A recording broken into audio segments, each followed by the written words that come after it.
The views and opinions expressed on any program are those of the producers and/or the persons appearing on the program and do not necessarily reflect the views and opinions of FRCMedia, Bristol Community College, or the City of Fall River. This week on FRCmedia News, we're in the middle of winter. What's the status of Fall River's homeless population? Police make an arrest following the vandalism of a police memorial outside its headquarters. And we begin a new segment on the show looking at the latest business and real estate news. All this and more coming up.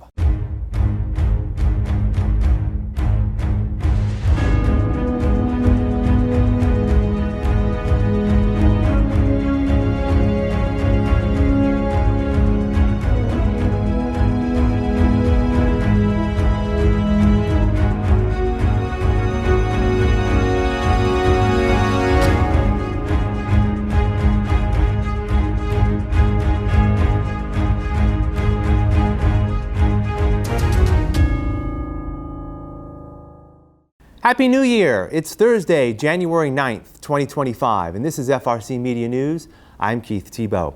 As Fall River enters the peak of the winter season, the shelter operation, organized by Stepping Stone Inc.'s First Step Inn on Durfee Street, continues to see a steady participation among the city's homeless.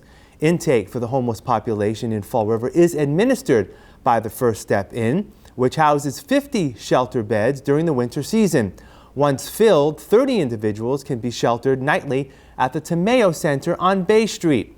Stepping Stone's Director of Homeless Services, Rosa Medeiros, says attendance at the shelters remains high, and the shelter has received a $400,000 state grant to increase beds through April. We knew by being out there and doing outreach and that there were a lot of people that were street homeless. So we knew the numbers, with our increasing our beds from 30 to 50 for the winter months, and even like with the Tomeo Center being open this winter also and offering another 30 beds. And we knew that even those 80 beds in our community might not be enough to take care of everyone needing shelter this winter. So there was an opportunity to apply for some funding through the state that allowed us to it was for expansion of capacity for the winter in communities. And so we were able to apply for that. For the city of Fall River, we received 10 motel rooms with double beds in most of the rooms so that we can, if need be, accommodate up to 20 people at a time. Ms. Madeira says the motel beds provide flexibility for the organization to aid in sheltering individuals who seek support outside of its normal intake hours. She also says the makeup of those in the city seeking shelter has shifted to include a broader portion of the population. I would say that maybe 40% of them are still people who struggle a lot with mental health and substance use disorders. But the 60% now are young people, who have no family. Family has passed. We have elders who are losing their housing. We have couples that are losing their housing. We have young adults who need to build a career. We've had people show up here at our door and say, I'm in my car, I just lost my housing, an elder, and I can't afford my housing anymore. I'm going to be in my car. Just a whole different face to homelessness. People are used to thinking, it's just the people who are struggling with some mental health or, no, it's people who just can't afford their apartments or their rents or even mortgages. Ms. Madeira says along with the change in the demographics of those who are becoming homeless, questions remain as to when or if the numbers of homeless in Fall River will stabilize. We have a lot of people that are about to become homeless that we're not even considering, But just based on the new people that have come due to, their life not being able to manage financially, those numbers have increased drastically. And so there's more people that will be joining, the homelessness, I think. I've worked with homeless individuals and families for 27 years.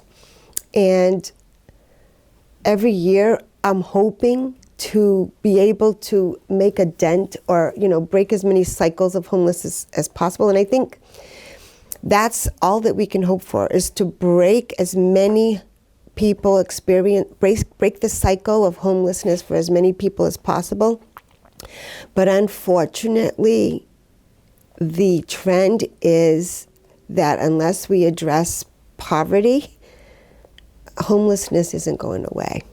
Ms. Madeira says city leaders and other local social service agencies continue to work together to identify those who are homeless and get them help. The more people doing this, the better. It really, you know, that old saying, it takes a village, it takes a village. It takes a village when the numbers are increasing. It takes a village to, you know, one day, one team may be able to talk to an individual and they're ready to do something drastic to change their life. Another day, it may be another team. It doesn't matter who's doing the work, as long as we're all doing the work. It's really difficult when the problem is getting so big to not have passion. And everybody has passion. Our mayor has passion. We have passion. Everybody has passion. The problem is huge, and you know, it's difficult. Meanwhile, the city continues its work in getting help for those who have set up homeless encampments across Fall River. Mayor Paul Coogan says city officials have not fully enforced an ordinance that would allow the city to break up encampments and sanction individuals unwilling to seek shelter. We have broken up sites. That's not using the new ordinance. What we've done is we go out and we have a couple right now that we're working on getting rid of. That used to be on the rail trail. We've done them on Brayton Avenue. We've done them at the Liberal Club. We've done them behind Taco Bell. Although that one seems like it's coming back. We have broken down a number of camps, but they spring up in other places. If people do not want to come in out of the weather, they're going to go somewhere. Some cities and towns that I've talked to have significant problems with people living in doorways. We had one guy out here at People Inc. that was living in the doorway a little bit. We got him into something. He was a very difficult, challenging case. But this is hard work. And as everyone knows, homelessness is going up across the country. It's a challenge, and it's something we take a real keen interest in, and we're going to keep fighting the good fight. With South Coast Rail expected to begin service this spring, the city has received notice that it is in compliance with the state regulation mandating housing initiatives near rail depot stations. In a certain area of the depot station, you have to have the land properly zoned that could support the number of units that the state thinks you should have within that zone.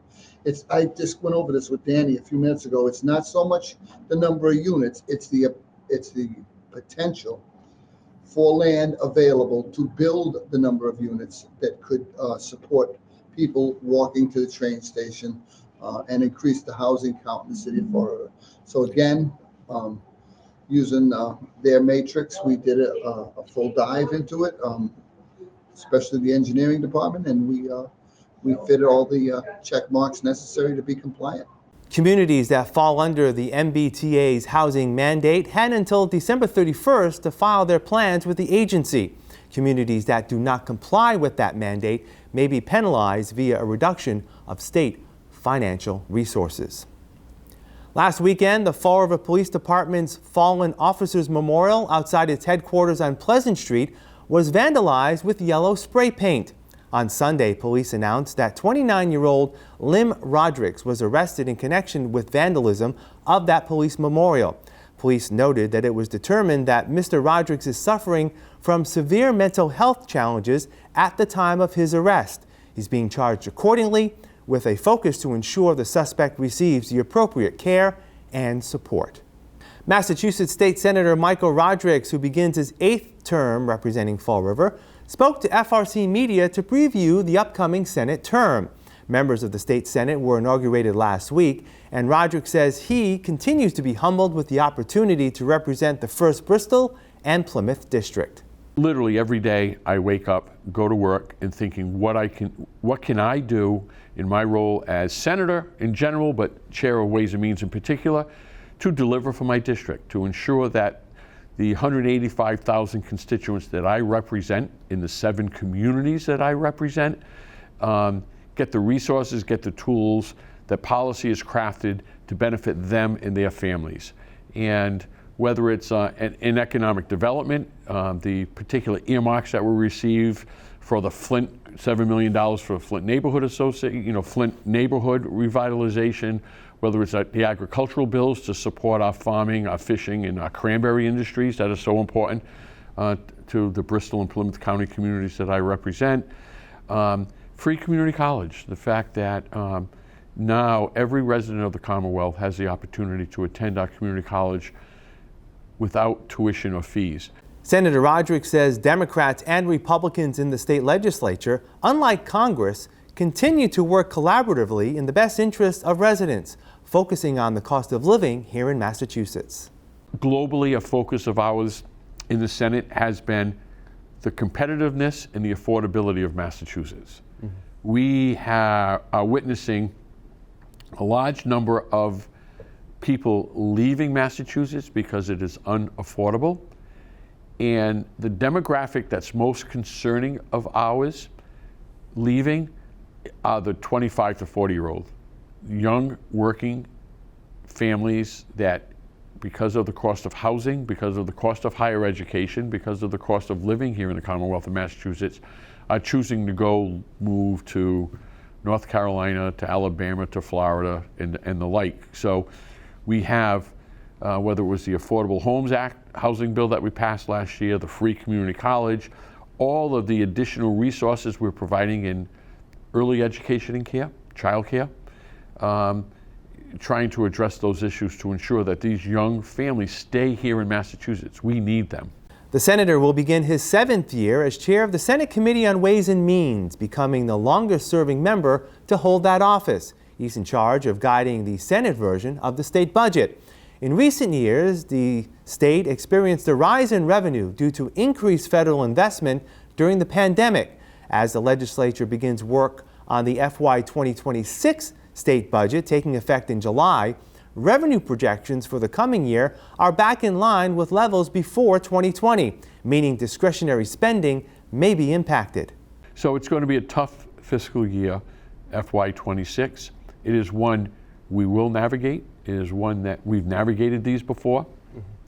A challenge for me and a challenge for my partner. And I have to give a shout out to Chair Aaron Mikowitz, the chair of the House Committee on Ways and Means, because he's been by my side through these 6 budgets and probably will be for the 7th.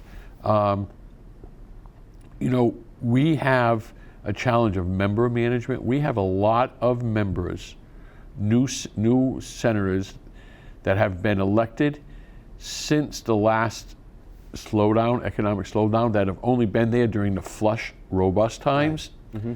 Now it's going to be, I'm sorry, we can't, A lot of it's going to be education to them. Education, right? And setting a standard and setting the parameters going in. Senator Roderick says he expects investments in education, health care, and other social service programs will not be negatively impacted in the next budget. Voters in November passed Question 1, authorizing the state auditor to audit the state legislature. In the past, legislative leaders have denied the auditor access to information. Senator Roderick says despite perceptions, the legislature is becoming more transparent. The legislature is audited. Both the House and Senate hire independent auditors to audit but we have accounts. The Senate has an account. The House has an account. Those accounts are audited, and it's public and it's posted. I think, there's a pesky little document called the Constitution that when it was drafted over 300 years ago, they made it clear, the drafters of the Massachusetts Constitution made it clear that there's got to be a separation of powers, that we cannot let all of the power reside in one set of hands, whether it's the legislature, whether it's the executive branch, whether it's the judicial branch. So there is a legitimate question on the constitutionality of some of the components of Question 1. I think you'll see the state Senate again lead in being open and transparent. Even though voters in Fall River and other communities in the Commonwealth voted for Donald Trump for president, there was only a minor shift in party loyalty within the state legislature. with Democrats still holding a large majority in both the state House and Senate. A lot of that discussion and that move was really driven from national, federal agenda, not state agenda. I think, the Massachusetts legislature has its fingers on the pulse of what's important to our local constituents. I think that the state legislature, needs to do a better job of bragging and talking about the great things we did in economic development, in housing, in climate change, in K through 12 education, in early education and care for childcare. I don't think we do a good enough job of really explaining the impacts of the policy and decisions that we've made and how it positively impacts the citizens that we represent. So I think we need to do a better job. We'll have more FRC Media News right after this. Here are some job descriptions on the latest hot jobs list from the Mass Hire Fall River Career Center. Remote Account Executive. Republic Services, located at 1080 Airport Road, seeks a full-time remote account executive to deliver profitable incremental revenue to the region, as well as developing and managing relationships with assigned accounts. Job number 219-54165. Crew member. Chipotle Mexican Grill, located at 575 Newton Street, is looking for a full-time crew member, responsible for assisting a team of restaurant staff in preparing orders and interacting with customers. Job number 219-50725. Remote Tax Professional. H&R Block is seeking a full-time remote tax professional to conduct tax interviews with clients in the Fall River area and support do-it-yourself online tax clients through virtual tools. Job number 219-53938. Bank Teller. Fall River Municipal Credit Union, located at 333 Milliken Boulevard, is looking for a full or part-time bank teller. For more information, call 508-678-9028. Family Service Association, located at 101 Rock Street, has an immediate need for the following full and part-time positions. Legal Assistant, job number 219-39659. Van Driver, job number 219-39660. For more information about these or other positions, visit Mass Hire JobQuest at jobquest.dcs.eol.mass.gov or call the Mass Hire Fall River Career Center at 508-730-5000. Welcome back. The beleaguered former Fall River Police Station on Bedford Street is back in the news. Weathersfield LLC of Chelsea purchased the building for $10,000 4 years ago with the plan to convert the building into apartments. Lack of action on the building has made it an environmental and public safety hazard. Mayor Paul Coogan says the city is in the process of reclaiming the building for demolition. Within a week or two, we should have it back, and then we got to make sure we move forward quickly with getting it down. It's a safety hazard, and we don't want someone to get hit with something falling off that building. So we have work to do over there. It's been neglected far too long, but it's another piece in the city of Fall River's renovation that includes elimination of stuff that's a safety risk. I don't think anybody's going to bid on it, knowing the level of contamination in there or how bad the building's degraded. I think the land, once it's cleared, might become obviously valuable, but there's not going to be any action on it until we get that site cleaned up. Time for a new segment here on FRC Media News. You may have noticed that a few weeks ago in late December, we talked about a partnership that we're starting with Fall River Development News. They provide us with a bunch of information about business news, real estate news, economic development news on Facebook. And we're partnering with Fall River Development News will probably be about a weekly segment about things happening in the city, which you may see as you drive by, a new building going up or a new business starting somewhere. So we're starting a new segment on the show this week, and I'm pleased to be joined by the owner and publisher of Fall River Development News, Kevin Lawrence. Kevin, how are you? Good, very well. Glad to be with you today. All right, good to start this partnership, and let's get right into it. I actually want to start downtown Fall River. There's a couple of things that you've reported on that's happening right near Government Center. One is right on 3rd Street. if you go past Bedford Street and take a left onto 3rd Street, you see this like wooden structure that's actually at 10 3rd Street. It's been looking that way for a while, but I guess there's some movement there. This has been an ongoing project. It's going to be an art gallery and photography studio. This is at 10 3rd Street near the Ladies Garment Workers Union building and across the street from the post office. It's kind of looked like a blighted structure over the last couple of years. They put up some wood framing and then it's just sat there. Well, the reason it sat there is the owner of the property, Dean Diago, he's a very famous Fall River artist. He passed away last year, and now his brother wants to continue his project and continue his dream of building an art gallery and photography studio at that property. And it's just sat there for the last year. I guess there was some things to figure out with the death of his brother. But it has been some movement. There has been some construction activity at the site. So things should be moving along fairly quickly now. Yeah. And if you go to Government Center on the South Main Street side, right at the corner there, I believe it used to be a law office at one time. There's something new going in there as well. This is the Academy building. Right. The historic Academy building. There was a law office on the first level. That's been vacant for over a year right now. It's about 1,900 square feet in size. And there's a Brazilian entrepreneur. Her name is Jessica. She's going to be opening up Jessie's Beauty Space. It looks like some type of beauty salon business. She also owns a cleaning business called JS Cleaning Services, and she's going to move her offices in there. Well, it's 1,945 square feet on the first level of the Academy building, and that'll be a welcome addition to downtown to fill some of those vacancies.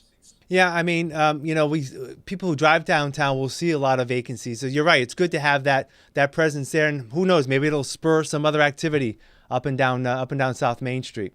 I want to shift gears now to Rhode Island Avenue, sort of like the south end of the city, down toward South Coast Marketplace, that area of the city. You had reported before about American Freight and their future at the Fall River Shopping Center, and apparently it's come to an end, right? The entire chain has gone out of business, and they officially shut down their store at the Fall River Shopping Center at 133 Mariano Bishop Boulevard. That's a large space to be vacant now. It's over 38,000 square feet. In addition to that, there are 3 other vacancies in the plaza. The mattress firm was in the parking lot. They moved over to the South Coast Marketplace. That's about 5,000 plus square feet. A clothing store called PCX Apparel also moved out earlier this year. That's 7,600 square feet of space. And Olympia Sports moved out 2 years ago from that plaza. So 4 pretty large vacancies inside the Fall River Shopping Center. I do have some news right near the Fall River Shopping Center.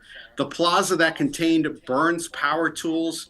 It's across from Almax To Go and Papagino's on the corner of Newton Street.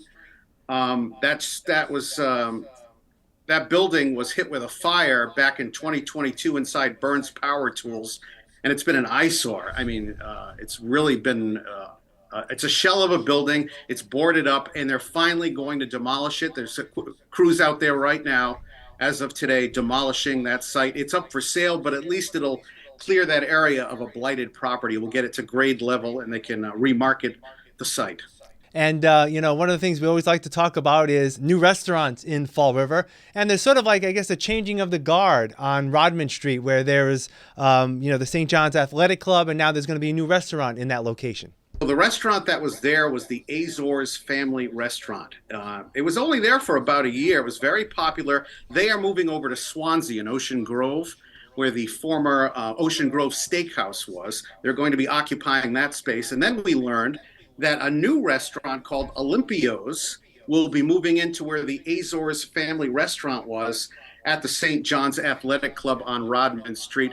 And that's going to feature the cooking of Joey Medeiros. He's an executive chef and a prior business owner. He was also featured on the Road Show on WPRI television. He'll be bringing an assortment of cuisine. It looks like some Portuguese, some American, all types of cuisine for everybody's palate. So that's kind of exciting. That's supposedly going to open up at the end of January. So that's the latest as far as restaurants. All right. And if you would like to find out more information about what's happening business-wise and community-wise in a lot of locations across the city and all our neighborhoods, please visit Kevin's site on Facebook, Fall River Development News.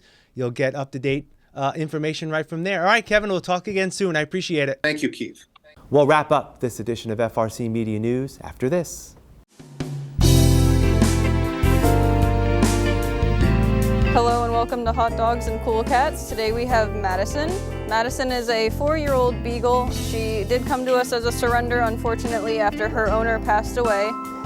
We do ask that if you own your own home with her or live in a family member's home, just because she is quite the barker, so we don't think an apartment would be very good for her. She does have a good amount of energy. She is quite the love bug too. I think she would do very well with another tame dog, maybe something that's not too in her face, just because she is kind of shy.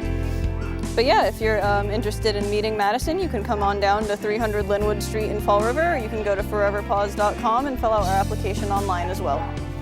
Today with us we have Butterball. She is a female domestic short hair. She was an owner surrender. It was no fault of her own. She is 18 pounds, definitely overweight. She does need to shed a lot of weight. She's currently on a weight management food. That way it's less fattening and a little bit more healthier for her. And even though she's 8 and heavy though, she still does like to play with her toys. Especially if you give her a little bit of catnip, she's still willing to play, which will definitely be beneficial too to shed some of that weight. She does have a cyst on her head, but we're gonna have the vet look at that. So if you want to come down and meet Butterball, you can give Forever Paws Animal Shelter a call to come meet her. You can also go on our website, foreverpaws.com. It has all of our contact information, and it'll also show all of our adoptable pets. Definitely make an appointment to come see her. You won't be disappointed. She definitely knows how to ham it up. That'll do it for this edition of FRC Media News. Visit our website, frmedia.org, for more news and local information. FRC Media News airs Thursdays at 6 p.m. and Fridays at 5:30 p.m. on Channel 95, as well as the new Fall River HD channel located on Channel 1072. For all of us here at FRC Media News, I'm Keith Tebow. Have a great weekend. We'll see you next Thursday.